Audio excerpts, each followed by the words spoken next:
بسم اللہ الرحمن الرحیم۔ السلام علیکم ناظرین گرامی، اللہ تعالیٰ نے بنی نوع انسان کی رہنمائی کے لیے کم و بیش 1,24,000 انبیاء علیہم السلام کو مبعوث فرمایا۔ انبیاء کرام علیہم السلام کی وصعت کا سلسلہ حضرت آدم علیہ السلام سے شروع ہوا اور اس مبارک سلسلے کا اختتام حضرت محمد صلی اللہ علیہ وآلہ وسلم کی ذات اقدس پر ہوا کہ آپ صلی اللہ علیہ وآلہ وسلم خاتم النبیین ہیں۔ آج کی اس ویڈیو میں ہم آپ کو حضرت آدم علیہ السلام کی زندگی کے بارے میں بتائیں گے، ساتھ ہی ساتھ جو کہ آج کی اس ویڈیو کی غرض و غایت ہے اس بارے آپ کو آگاہ کیا جائے گا کہ حضرت حوا کتنی بار حاملہ ہوئیں اور کتنے بچے انہوں نے جنم دیے اور ان کی وفات کب ہوئی۔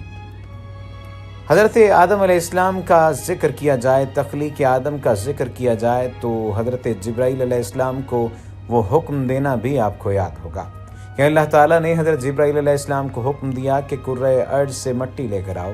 حضرت ابو موسیٰ اشعری رضی اللہ تعالیٰ عنہ اس بارے میں فرماتے ہیں کہ نبی کریم صلی اللہ علیہ وآلہ وسلم نے ارشاد فرمایا، اللہ تعالیٰ نے حضرت آدم علیہ السلام کو ایک مٹھی خاک سے پیدا فرمایا۔ یہ مٹی تمام روئے زمین سے حاصل کی گئی تھی۔ یہی وجہ ہے کہ حضرت آدم علیہ السلام کی نسل میں مختلف رنگ و زبان کے لوگ پائے جاتے ہیں۔ حضرت ابو ہریرہ رضی اللہ تعالیٰ عنہ سے روایت ہے کہ حضور اکرم صلی اللہ علیہ وآلہ وسلم نے فرمایا کہ جب اللہ نے آدم کو پیدا فرمایا اور ان میں روح پھونکی تو ان کو چھینک آئی، جس پر انہوں نے الحمدللہ کہا۔ یوں سب سے پہلے ان کے منہ سے اللہ کی حمد نکلی، پھر اللہ نے برحمکا ربکا فرمایا۔ اللہ تعالیٰ نے حضرت آدم علیہ السلام کو 4 عظیم شرف اور مرتبے عطا فرمائے۔ نمبر 1 اپنے ہاتھ سے پیدا فرمایا، نمبر 2 روح پھونکی، نمبر 3 فرشتوں کو سجدہ کرنے کا حکم فرمایا، نمبر 4 اشیاء کے ناموں کے علم سے سرفراز فرمایا۔ یہ حضرت آدم علیہ السلام کی پیدائش کا واقعہ ہے۔ حضرت آدم علیہ السلام کی پیدائش کا ذکر تو ہم نے کر ہی دیا، اور حضرت آدم علیہ السلام اور حوا علیہ السلام کے جنت میں ذکر کے بارے میں بتاتے ہیں۔ یوں تو جنت میں تمام آسائشیں نعمتیں موجود تھیں، لیکن اس کے باوجود حضرت آدم علیہ السلام تنہائی اور اجنبیت محسوس کرتے تھے۔ چنانچہ اللہ تعالیٰ نے ان کی تنہائی دور کرنے کا بندوبست فرماتے ہوئے حضرت حوا علیہ السلام کو پیدا فرمایا۔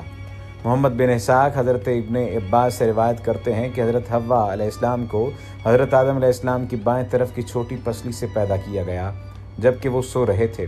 پھر اللہ نے حضرت آدم علیہ السلام کو حکم فرمایا کہ وہ اور ان کی بیوی جنت میں سکونت فرمائیں، اور فرمایا جہاں سے چاہو بلا روک ٹوک کھاؤ، لیکن اس درخت کے پاس نہ جانا ورنہ ظالموں میں سے ہو جاؤ گے۔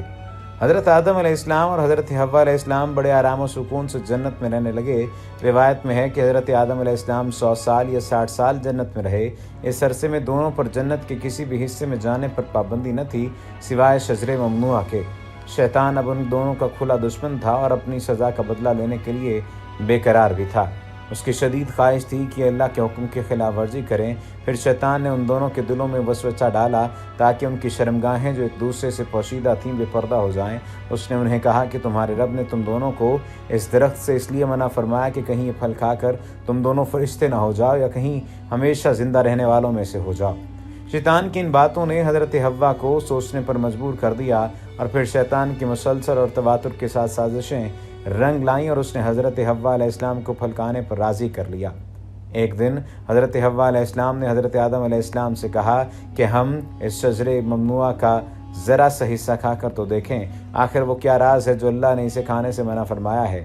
شروع میں تو حضرت آدم علیہ السلام اس کے لیے قطعی طور پر تیار نہ تھے، لیکن پھر حضرت حوا کے مسلسل اصرار پر باطل نخواستہ وہ بھی راضی ہو گئے۔ ابھی ان دونوں نے پھل کو پوری طور پر چکھا بھی نہ تھا کہ ان کی شترگاہیں ایک دوسرے پر عیاں ہو گئیں، جس پر دونوں بدحواسی اور پریشانی میں جنت کے درخت کے پتوں کو توڑ توڑ کر اپنا بدن چھپانے لگے۔